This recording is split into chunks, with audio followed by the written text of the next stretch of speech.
There have always been rumors of the Ross Library being haunted. It was kind of a gradual process.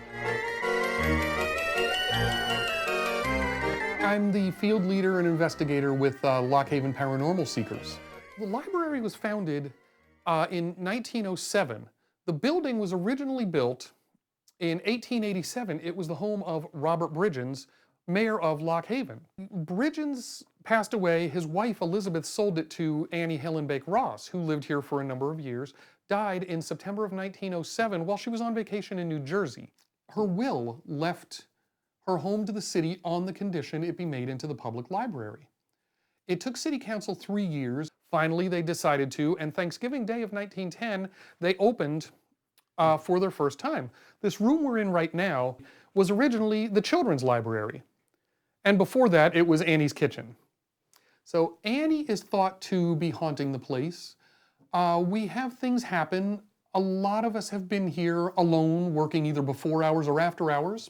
And we hear footsteps. We've heard voices in the building. You know, things occasionally will move around or fall off the shelves with no explanation. We also think that we may be visited by Mary Elizabeth Crocker.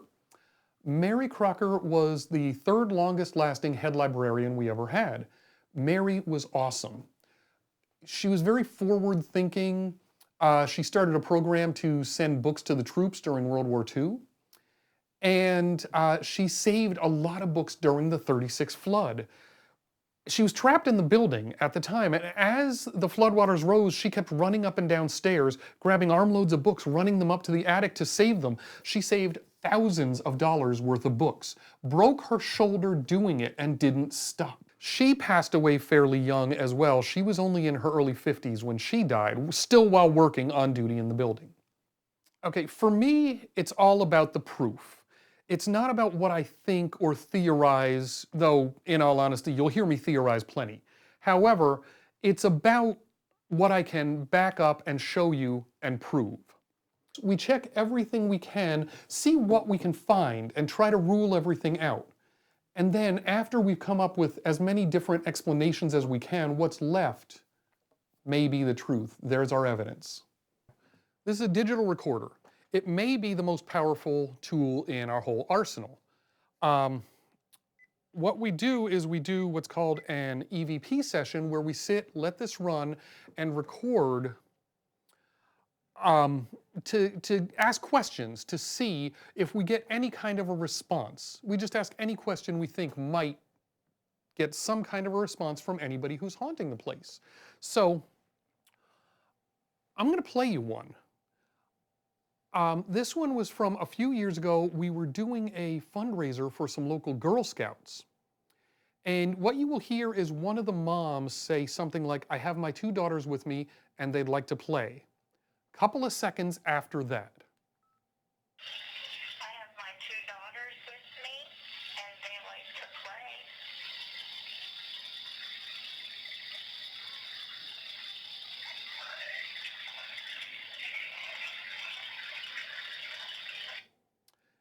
You heard it. I can always tell. I love playing that for people. Yeah, that one, you can hear a whispery voice a few seconds after. We think we're hearing it say, "Play with me." Most of us have had experiences in here. So, you know, the pieces add up after a while. I did the historic research, I did a lot of checking, and every time something like this happens, I pull out the equipment. I usually have a few pieces on me, and I do some tests. This is a digital thermometer. We're looking for hot spots, cold spots. In this stairwell is where we have recently heard some footsteps going up and down the stairs. Now, typically, I will check for hot or cold spots. It's temperature in the mid-60s here right now, and I'm not really getting any serious rises or drops at the moment. This is a non-contact voltage meter. You can get these for 10 to 12 bucks at most hardware stores. It's thought that ghosts give off electromagnetic fields. Now, this is mainly used so, you know, if you're, say, a carpenter or something, you don't drill into a wire and kill yourself.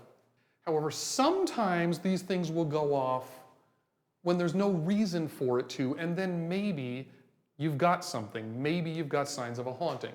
We also get photographs, digital camera, and we will take pictures of the scene, examine them later. Every year for Halloween, I give tours as a fundraiser for the library. This year I've had to make a few adjustments due to COVID regulations. I'm only allowed 10 people per group, so I'm doing a lot more tours. I'm beginning on the 19th, and I'm going to continue every night up until the 30th. I found the lump in my left breast in my monthly exam. I totally trusted the team, and the level of care is exemplary.